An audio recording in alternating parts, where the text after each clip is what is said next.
Ya, jadi selamat malam lah semuanya. Jadi kesempatan kali ini saya bakalan bukan jitenteran ini ya, lebih ke diskusi kayaknya karena para gitu tentang Helmin. Nah, mungkin untuk memulai kita bahas dulu apa itu Helmin, Helmintologi. Nah, Helmin sendiri itu dari bahasa Yunani yang artinya cacing dan logi itu ya kita tahu gitu logos. Nah, jadi Helmintologi ini ilmu yang membahas mengenai cacing. Nah, untuk cacing sendiri itu morfologi umumnya dia invertebrata ya pasti ini tidak ada tulang belakangnya makanya dia bisa meliuk-liuk.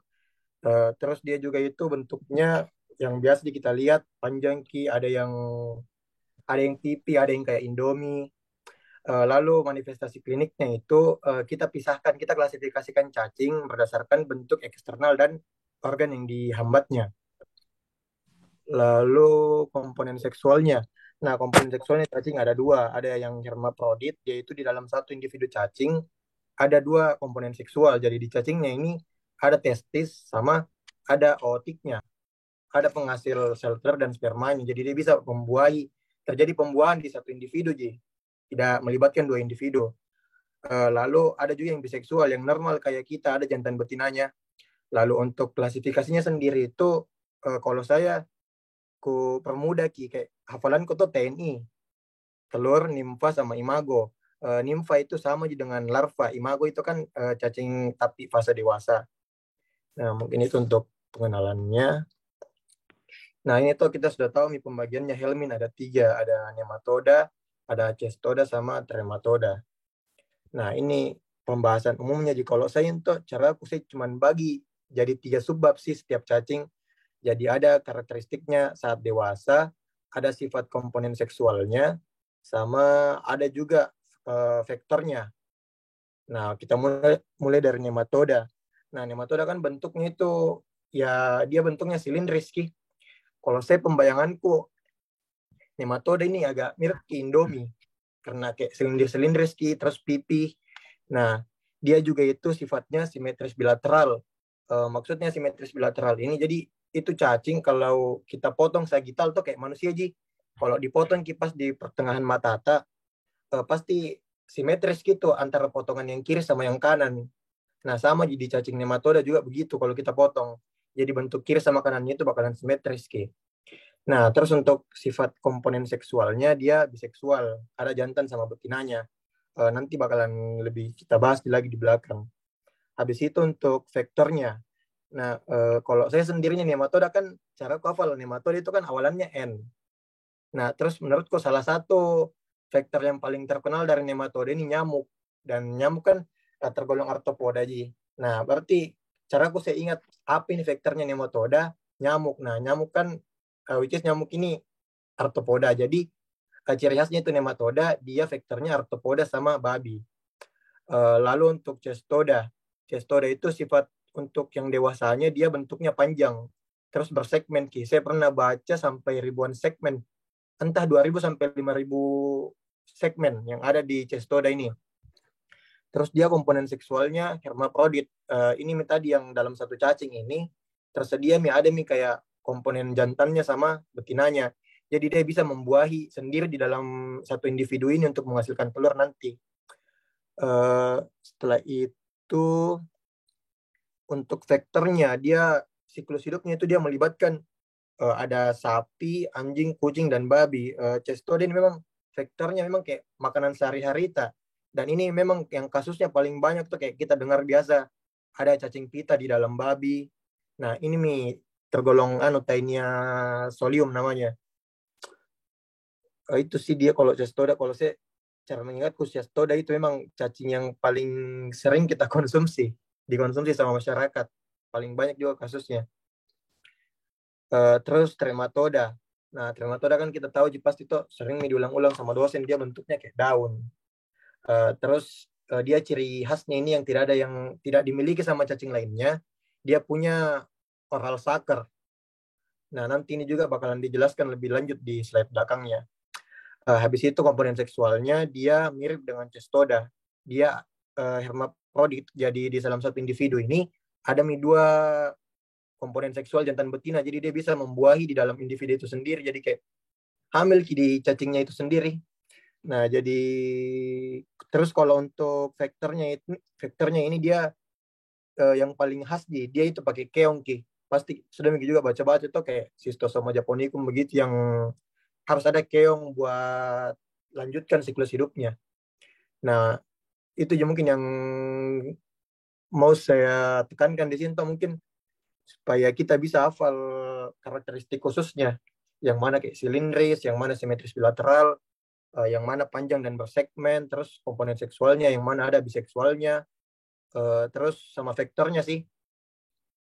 Mungkin kalau ada yang mau screenshot, saya sudah baca-baca soal beberapa tahun juga, sudah cerita-cerita juga sama novel sama Dinda begitu. Ini sih, ini kayak cacing-cacing yang sering muncul di soal dan relevansinya apa-apa, misalnya soalnya kayak ini kan Brugia malai, dia kayak vektornya apa, dia nyamuk.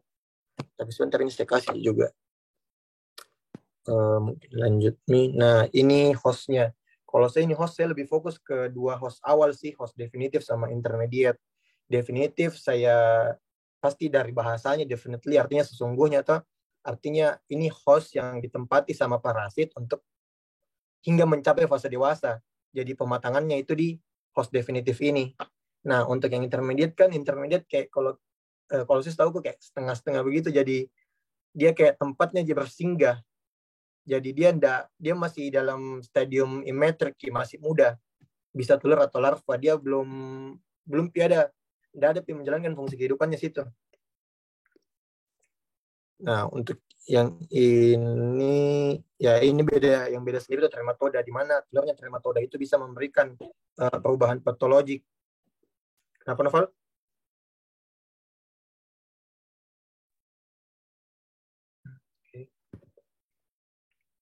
Tidak, ini tidak, bakalan tidak. Lanjut.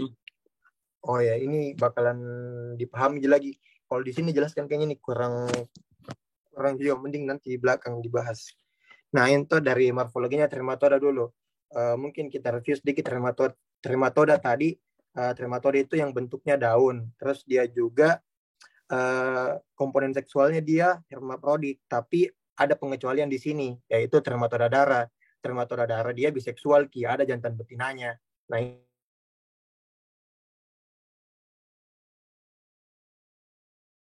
ini bisa lihat di siput. Nah, ini kalau morfologi tadi tuh ada juga ciri khasnya dia. Kalau trematoda ada oral sakernya. Nah, oral saker ini gunanya dia kayak menghisap makan dan menempel. Nanti kan ini dia masuk ke dalam tubuh ta. Nah, nanti kalau dia mau ambil nutrisi dari jaringan-jaringan di dalam tubuh ta itu, dia bakalan menempel dulu. Nah, setelah menempel baru dia serap itu semua nutrisi. Bukan semua sih, dia serap nutrisi dari inangnya. Nah, dalam dalam penempelannya itu dia dibantu juga sama acetabulum. Siapa tahu nanti ada soal kayak apa fungsinya acetabulum. Jadi acetabulum itu tuh kayak organisasi organ yang mengalami replikasi atau modifikasi. Dia untuk membantu perekatan ke host. Terus di sini juga yang pernah dibahas juga ini, gynecoforal canal. Gynecoforal canal itu kayak tempat hinggapnya, tapi ini khusus dermatoda darah yang ada jantan betinanya. Jadi nanti itu betinanya bakalan masuk ke gynecoforal canal untuk mengalami maturasi, fertilisasi, untuk menghasil. Yang penting itu untuk membuahi dia, untuk ya kayak berhubungan sih kalau kasarnya sama jantan betinanya, itu nanti di gynecoforal canal. Terus kalau untuk trematoda darah itu kan ada jantan betinanya. Nah, satu kali mereka itu kayak menyatumi di gynecoforal canal, semisal ada salah satu individu yang mati, biasanya ini yang jantan yang mati, yang betinanya juga bakalan ikut mati. Paling lama itu dalam waktu seminggu dia bakalan mati juga, mengikuti dengan jantannya. Ini mungkin yang penting di sini oral sucker, yang bisa diingat-ingat tuh oral sucker. Terus ada acetabulumnya sama gynecoforal canal. Karena saya pernah dapat soal gynecoforal canal ini ditanya. Mungkin itu yang bisa diingat sih di sini. Nah, ini siklus hidupnya trematoda. Mungkin diulang lagi, trematoda itu bentuknya kayak daun, dia vektornya itu keong atau siput, dia komponen seksualnya itu hermafrodit, kecuali trematoda darah tadi, yang kalau jantannya mati, betinanya juga ikut mati. Jadi kalau siklus hidupnya itu jadi bagi orang-orang yang terinfeksi oleh cacing-cacing trematoda, nanti cacing-cacing ini bakalan melepaskan telurnya ke fesesta. Kan ini menyerang ke bagian intestin dan ekstra intestin. Tapi yang di intestin itu dia bakalan mengeluarkan telurnya ke tinjata. Nah, ini tinjata nanti entah itu dia mengandung trematoda apa, bisa cystosoma atau fascia hepatica. Nah, nanti ini telur-telurnya bakalan menetas dan mengeluarkan yang namanya miracidium. Jadi telurnya menetas, keluar miracidium. Nah, miracidium ini harus masuk ke dalam air. Dia cari keong. Seperti ciri khasnya tuh trematoda itu butuh keong untuk melanjutkan siklus hidupnya. Nanti dia cari keong, ya, di dalam di keong. Kalau dia temukan keong, dia bakalan tembus jaringan tisunya itu keong. Buat di dalam keong itu dia mengalami lagi siklus hidup sendiri. Nah, di sini juga ada soalnya agak tricky. Nah, saya sudah nemu soal. Jadi yang ditanya itu siklus hidup cacing trematoda di dalam siput. Nah, kita kan bisa terkecoh bilang, oh kalau kita dengar siklus hidup trematoda, kita jawabnya miracidium, serkaria, sama metaserkaria. Padahal jawabannya itu yang diminta yang di dalam siput. Nah, kalau di dalam keong itu lain lagi siklus hidupnya. Ini yang di sini, siklus hidup, aduh salah. Sorry. Nah, ini dia siklus hidupnya. Sporosit, redia, baru keluar jadi serkaria. Kalau yang ditanya, siklus hidupnya trematoda di dalam keong. Jadi mungkin itu bisa diperhatikan kalau ada siapa tahu soalnya muncul lagi tahun ini. Nah, lanjut tuh di dalam setelah masuk keong dia berubah jadi miracidium, itu berubah jadi sporosit, sporosit berubah jadi redia, redia ini dikeluarkan lagi, dia keluar lagi ke ini kan dia habitatnya di perairan di yang ada airnya. Nah, dia keluar jadi serkaria. Nah, serkaria ini ada lagi dua pilihannya. Serkaria ini bisa langsung penetrasi ke kulit, nanti sebabkan ada nanti penyakitnya di belakang dibahas. Intinya serkaria itu bisa penetrasi ke kulit. Nah, terus dia juga bisa jadi metaserkaria, entah itu dia ke kepiting, ikan atau tumbuhan laut. Intinya vegetatif perairan di situ, dan nanti kan akan kita makan, apalagi kalau kita makan makanan seafood yang tidak diolah dengan baik, jadi cacing-cacingnya tidak mati. Nah, itu nanti masuk ke dalam tubuh kita, akhirnya kan kita manusia ini sebagai host definitif yang nanti bisa jadi tempatnya ini cacing untuk berkembang biak sampai menjadi tahap dewasa, dan akhirnya dia bakalan kasih ke patologi-patologi, dia kasih ke ada perubahan patologi dalam tubuh. Nah, ini tadi yang ini sama Ji, itu telurnya menetas jadi miracidia tembus ke nanti keong, terus jadi serkaria, entah itu bakalan masuk ke dalam tubuh terus nanti bakalan menimbulkan reaksi patologis ke tubuh. Nah, yang juga sama Juna, ini tadi yang kutekankan toh, kalau dia tanya siklus hidupnya siklus hidupnya trematoda tapi khusus di dalam daur hidupnya keong. Nah, beda lagi jawabannya. Jadi, dan ada memang soal kayak begitu, soal yang menjebak memang, yang dia tanya ini, tapi karena kalau kita kan apalagi hafalannya lumayan banyak tuh, kayak kita terkecoh, oh kayak ini kalau siklus hidup pasti yang miraciria terus jadi serkaria. Nah, itu sih yang harus diperhatikan kalau di sini siklus hidupnya trematoda. Selanjutnya, nah cestoda. Mungkin sedikit lagi kita ingat-ingat tentang cestoda. Cestoda tadi itu yang bentuknya segmental Ki, yang banyak sekali segmennya sampai ribuan ki segmennya, 2.000 sampai 5.000 kalau saya baca di NBCI tadi, 2.000 sampai 5.000 segmen. Dia juga ciri khasnya itu dia kalau orang awam bilangnya cacing pita. Nah, dia kalau komponen seksualnya, nah ini yang kita bisa lihat di gambar tuh, di dalam satu individu ada dua komponen seksual. Jadi dia hermafrodit karena ada dua komponen seksual di dalam satu individu tersebut. Terus untuk vektornya ini bentar, ini yang dimakan, yang sering kita makan. Mending kita bahas morfologinya dulu. Kalau morfologinya ini yang saya dapat, dia itu sebenarnya terbagi atas 3 Ji untuk cestoda ini. Yang pertama itu di bagian kepalanya. Nah, di kepalanya ini ada scolex. Nah, ini juga sering muncul di soal. Ini scolex kayak organ perekatannya. Nanti ini kan dia bakalan nempel di dinding usus halus.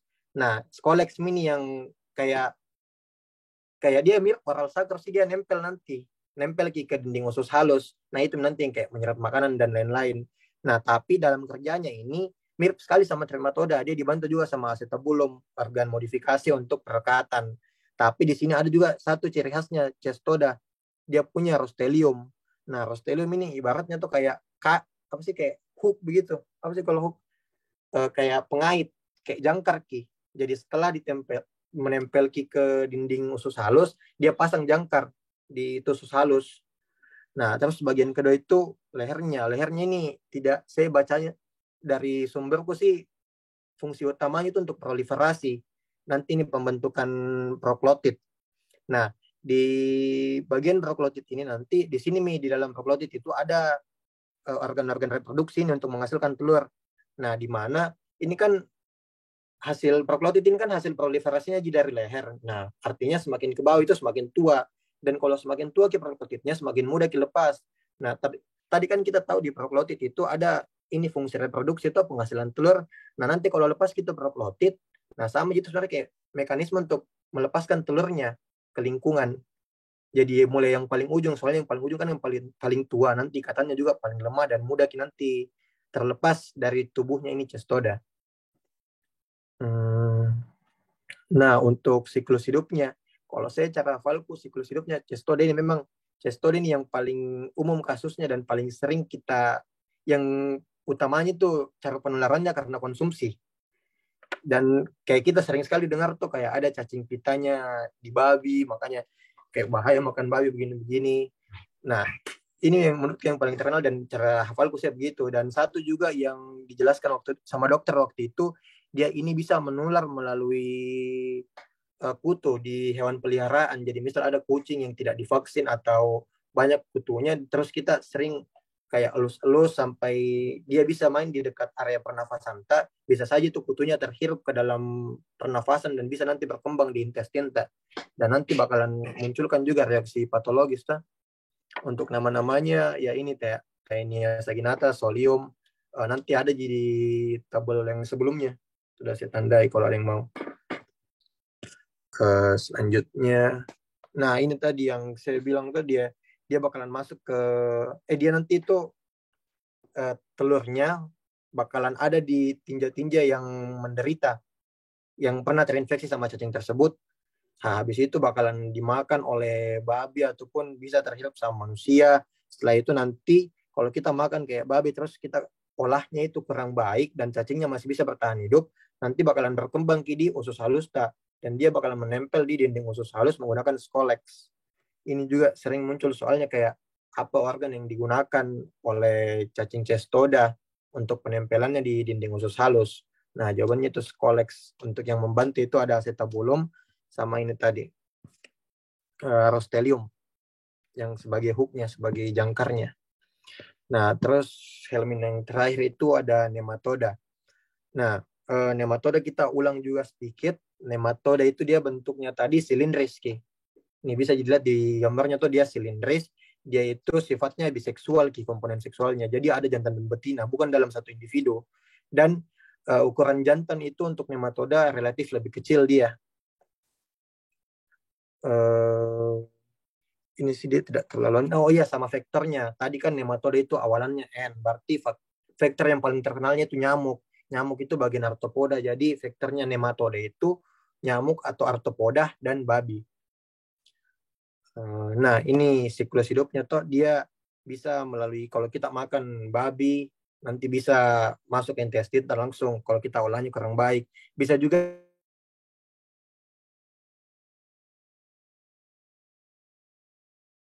hasilnya kurang, bisa di tanah, di genangan air.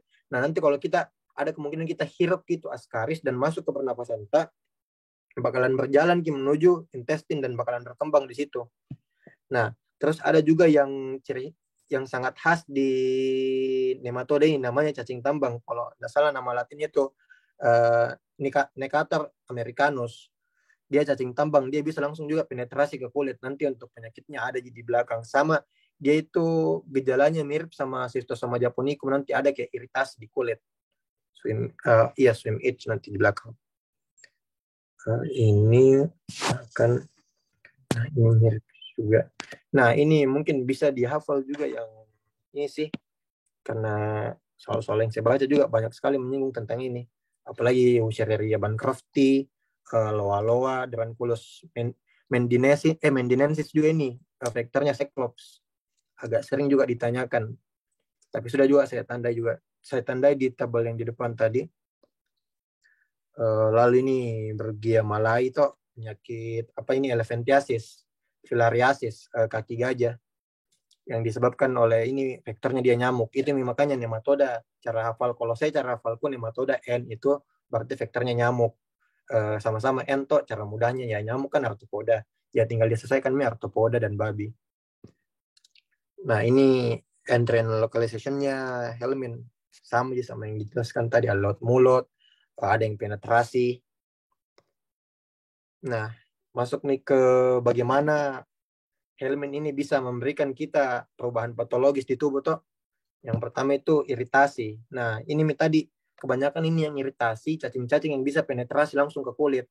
Nah, tadi contohnya ada ini cystosoma atau Trematode daras sama cacing tambang Necator americanus yang memang dia tidak perlu kayak kita makan atau kita hirup langsung dia penetrasi ke dalam kulit, dia tembus jaringan tisu tak memang. Nah, untuk yang cacing tambang ini namanya itu ground itch. Kalau yang cystosoma swimmer itch, karena kan cystosoma kan harus lewat keong, dan keong itu adanya di perairan memang. Nah, selanjutnya itu iritasi yang selanjutnya kalau di mata. Nah, di mata itu dia kalau terinfeksi oleh cacing loa-loa. Cacing loa-loa ini dari nematoda dia. Ada juga di tabel sebelumnya. Nah, ini juga sering ditanyakan implikasi medisnya. Kalau kita terinfeksi di mata, ini 3. Lumayan sering ditanyakan. Jadi mungkin bisa dihafal kalau ada infeksi parasit di mata itu, ada hiperlakrimasi. Itu hiperlakrimasi nanti kelebihan produksi air mata, dan air mata itu keluar secara terus-menerus. Lalu konjungtivitis, jadi konjungtivitis itu memerah konjungtivanya, mengalami infeksi konjungtiva jadi memerah. Terus ya gangguan penglihatan, tentu gangguan penglihatan tuh karena ada cacing di mata, pasti susah melihat. Terus manifestasi selanjutnya ya ini kayaknya ini bisa dilogikakan deh kalau muncul, soalnya kalau ada infeksi parasit di intestinal ya pasti nih diare karena ada infeksi itu, sama karena ada pendarahan, pecah sel darah merah, akhirnya eritrosit pecah jadinya anemia. Nah, obstruction ini juga sepertinya bisa dilogikakan deh, kayak kalau intestinal kan ileus, yang itu banyak biasa kasusnya di internet yang agak-agak ngeri lah, karena banyak sekali biasa cacing dikeluarkan itu mitainia, entah itu kalau dari babi solium, kalau dari sapi saginata. Nah, terus kalau appendicitis juga disebabkan sama ascaris. Terus ductus choledochus itu penyumbatan ductus choledochus, nanti dia menyebabkan jaundice atau kekuningan. Nah, dia juga ascaris. Ascaris memang ini ascaris itu masuk ke nematoda, ada juga di tabel sebelumnya tadi yang sudah saya tandai. Terus dia juga bisa banyak sekali sebenarnya manifestasi klinisnya ini ascaris, tapi ini yang dosen kasih mungkin bisa dihafal lebih lagi. Nah, sama penyumbatan pernafasan, penyebabnya juga cacing ascaris. Nah, ini host immune response juga lumayan sering ditanya di soal. Biasanya sih yang dikasih muncul itu onchocerciasis. Jadi kayak ditanya, berikut ini penyakit yang disebabkan oleh host immune response. Nah, biasanya sih yang muncul itu onchocerciasis, tapi mungkin bisa dia pahami semuanya. Intinya toh penyakit yang muncul karena adanya infeksi cacing. Terus karena ada infeksi cacing, tubuh itu mengeluarkan imun respon. Tapi biasanya itu imun respon itu yang malah yang menyebabkan perubahan patofisiologis di tubuh tak. Nah, misalnya kayak intrahepatic granuloma ini, nanti ini kayak terbentuk jaringan ikat di heparnya kita, terbentuk jaringan ikat. Nah, dengan terbentuknya jaringan ikat ini menghambat kayak keluar masuknya darah di hepar ini, akhirnya terjadi myositis atau kayak membengkak Nah, terus ada filariasis tuh kaki gajah. Kalau ini sih simpelnya nanti tuh kalau kita ini kan dia vektornya dari nyamuk. Nah, nyamuk itu kalau kayak nyamuk gigit kan ada, sudah dijelaskan sama dosen, ada 2 pipanya yang tidak saling berhubungan. Nah, satu untuk menghisap darah, satu dia keluarkan kayak liurnya, sekretnya. Nah, ini mungkin liurnya yang mengandung cacing yang menyebabkan ini filariasis. Nah, nanti itu akan berjalan di sepanjang pembuluh darah dan pembuluh limfa. Nah, nanti itu kan bakalan disadari sama tubuh, kenapa ada hal-hal asing ini di pembuluh limfaku. Jadi kayak tubuh itu mengeluarkan respon, dia mau kayak tahan virus, dia mau tahan itu cacingnya di pembuluh limfa ini, kayak dia dibungkus. Tapi karena dia dibungkus di pembuluh limfa, dia kasih macet pembuluh limfa, obstruksi pembuluh limfanya, akhirnya tersumbat pembuluh limfa. Nah, ini akhirnya nanti mengalami pembengkakan. Lalu yang terakhir itu, nah ini yang agak sering diangkat ke soal onkoresiasis, onkosersiasis. Nah dia itu pada intinya nanti cacing bakalan, oh ini disebabkan sama cacing onkorek kan nanti ada ditandai juga di tabel sebelumnya. Dia ini ada infeksi pada mata oleh cacing. Nah, nanti itu tubuh kan bakalan, kalau ada infeksi, bakalan ada leukosit-leukosit yang dikirimkan. Nah, tapi penumpukan leukosit di mata, khususnya itu di kornea, nanti dia akan sebabkan penurunan fungsi kornea. Nah, nanti ini akan menyebabkan kebutaan. Jadi sebenarnya yang sebabkan kebutaan ini lebih ke respon imun yang kayak lebay sekali, karena ada penumpukan leukosit di kornea mata. Jadi ya kayak kita membutakan diri kita sendiri sebenarnya. Itu untuk host immune respon ini 3, agak mungkin bisa dihafal sih kalau saran kok. Nah kan ini host immune respon sebenarnya sama aja seperti yang kita sudah pelajari di inflamasi itu, kalau ada zat-zat asing yang masuk ke dalam tubuh bakalan memicu reaksi inflamasi untuk menghancurkan zat itu. Mirip juga ini kan juga mungkin sudah dipelajari di PBL tadi yang Febris et causa karena parasit atau cacing begitu. Mirip dia sepertinya mekanismenya. Nah, terus ini hypersensitif. Ini juga infeksi cacing bisa mengakibatkan reaksi hypersensitif. Tapi untuk dosen sendiri sih dia tidak jelaskan lebih lanjut ya. Tapi kalau mungkin untuk poin-poin ini, kalau tropical pulmonary eosinofilia itu dia manifestasi lanjutan dari penyakit kaki gajah. Jadi kayak ini lanjutannya di kaki gajah. Cuman ini kayak menyerang pulmonari, sistem pernafasannya kita. Jadi makanya kalau katanya dosen itu gejala paling umumnya itu demam, batuk, dan sesak dia. Tapi intinya ini dia lanjutannya dari kaki gajah tadi. Efek lanjutannya Ji. Terus Loeffler syndrome juga dia karena Ascaris. Ini tidak terlalu dijelaskan, tapi kalau saranku sih ini tropical pulmonary bisa naik soalnya. Tapi saya belum dapat. Tapi nanti ada soal yang dibikin yang bakalan bahas tentang ini. Mungkin bisa dihafal-hafal. Saya bisa dijawab itu soal. Terus anaphylactic shock itu karena ada peningkatan protein cacing. Semisal ada kista, bentar juga ada dibahas belakang ini, ada kista. Kista itu bisa tumbuh di mana saja. Bisa berlokalisasi di mana saja. Nah, salah satunya di otak. Nah, kalau ini kistanya pecah di otak, akhirnya menyebar kini kayak materi genetiknya isinya tuh kista ke dalam pembuluh darah. Nah, nanti ini yang akan sebabkan rupture of neuro dan lain-lain. Banyak sekali gangguannya. Gangguan neuronya yang disebabkan. Bisa juga mengakibatkan shock min salah satunya. Habis itu calabar swelling ini karena loa-loa dia. Loa-loa itu nematoda karena loa-loa itu dari lalat. Nah, ini membengkak di daerah sekitar mata karena ada infeksi dari loa-loa. Ini sih kalau hypersensitif. Ini juga, ini tadi yang kista itu, yang kista pecah. Nah, ini kalau kita lihat gambar yang kanan atas yang ada merah-merah, ini kista yang ada di otak.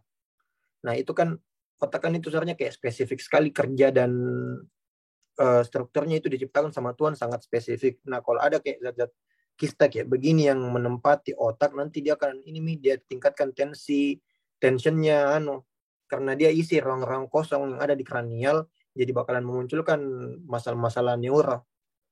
Untuk sisanya ini kayak gingiva ini karena masalah sanitasi, jadi karena kurang bersih kayak apa yang kita makan dan minum itu, akhirnya kista cacing-cacing bakalan bisa berkembang di dalam mulut. Dan tapi tidak terlalu, kalau yang muscle tadi ya dia ganggu kerjanya otot, intinya dia mengganggu fisiologinya tubuh. Kalau kista ini tidak terlalu bagaimana di manifestasi kliniknya, kecuali ini yang di otak, karena memang kan otak itu spesifik sekali. Terus nutritional problem ya dia bisa menyebabkan anemia, sama aja tadi yang di intestin karena dia hancurkan sel darah merah. Ini dia akhirnya bisa sebabkan anemia. Terus karena itu tadi, karena ini kan cacing sebenarnya masuk ke dalam tubuh kita untuk ambil nutrisi. Jadi karena kita kehilangan nutrisi bisa juga menyebabkan malnutrisi di tubuh. Nah, laboratori diagnosa ini lumayan sering juga diangkat jadi soal. Ada beberapa soal saya baca juga ada laboratori diagnosanya. Mungkin ini sih lebih kehafalan kalau yang ini, tapi untuk konsep umumnya, konsep dasarnya yang saya pahami sih kalau ini kan terbagi dua, ada yang direct sama yang indirect. Kalau yang direct kita memang kayak kita cari tempatnya ini cacing di siklus hidupnya di mana kita bisa deteksi secara langsung ada bentuk fisiknya itu ini cacing. Semisal di stulma itu ini di Paragomenus westermani itu kita bisa memang dapat ada di dahak itu kita bisa temukan Paragonimusnya. Makanya ini tes langsung karena memang langsung bisa kita temukan strukturnya ini ada memang salah satu di siklus kehidupannya entah itu telur, entah larva ataupun bentuk dewasanya kita bisa temukan langsung dengan melakukan tes-tes ini. Ini mungkin lebih kehafalan. Terus kalau yang indirect itu kita lebih kecek kan kalau infeksi misalnya ini kalau infeksi parasit itu kan yang meningkat pasti eosinofil. Nah ini Mi karena kita tidak melakukan lab diagnosa yang indirect itu kita tidak dapatkan Ji secara langsung ada ini ada parasit ini tapi kita cuma lihat Ji kalau ada parasit ini apa-apa yang bisa terjadi. Nah kita cek apakah hal-hal yang terjadi karena parasit itu ada. Makanya kayak indirect Ji bukan Ji secara langsung kita temukan fisiknya ataupun bentuk strukturalnya itu cacing di tesnya ini. Ini juga lebih ke hafalan kalau ya eosinofilia kan itu karena ada infeksi parasit sudah dipelajari juga di materi beberapa sebelumnya. Terus kalau anemia mikrotik hipokrom itu nanti karena disebabkan oleh cacing tambang. Jadi eritrositnya itu berkurang warna merahnya, tidak tidak semerah seharusnya dan dia ukurannya mengecil karena pengaruh dari cacing tambang. Kalau antigen antibody test ini lebih kehafalan juga. Intinya mereka untuk mendeteksi adanya antibody atau hormon. Tapi yang penting itu di sini nih, immunofluorescence. Dia itu menggunakan cairan ludah atau cairan otak. Untuk skin test ini tinggal dihafal tidak ada penjelasan lebih lanjutnya yang Casonites sama Montenegro. Dia lebih ditanya kayak kalau jenis soal yang saya pernah dapat mengenai laboratorium diagnosa ini kayak soalnya dia tanya di bawah ini yang merupakan pemeriksaan indirect untuk mendeteksi adanya cacing kecuali. Nah itu yang biasa dia kayak kasih masuk nama-namanya yang agak susah. Kemarin sih saya dapatnya ini yang Montenegro. Tadi pagi saya dapatnya Montenegro. Jadi dia tanya yang bukan yang merupakan indirect. Dia kasih masuk ini nama-nama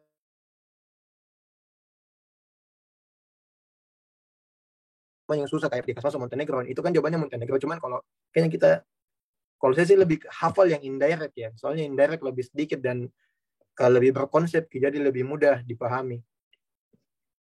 Nah, mungkin yang terakhir ini strategi untuk mencegah. Ya, ini dasar-dasar banget. Jadi kayak early diagnosis sama di survei lebih baik lagi supaya sebelum menjadi lebih parah penyakitnya bisa terlebih dahulu. Terus ya pastikan cacing itu sebenarnya masalah dasarnya cacing itu sanitasi. Jadi memang kalau mungkin mencegah penyebarannya ini penyakit karena cacing ya tinggal kita tingkatkan saja sanitasi dan mungkin kesadarannya masyarakat akan pentingnya ini menyadari bahayanya cacing. Nah mungkin selesai. Nah mungkin itu Helmin mungkin supaya lebih paham nanti saya bakalan kirim ada contoh-contoh soal bakalan saya kirim di grup angkatan mungkin bisa dijawab kalau ada yang mau didiskusikan bisa banget Ji. Oke, anu tahu Adit, siapa tahu ada anu tahu mau bertanya. Iya Tapi siapa tahu ini ada mau juga bertanya habis sih atau ada waktunya.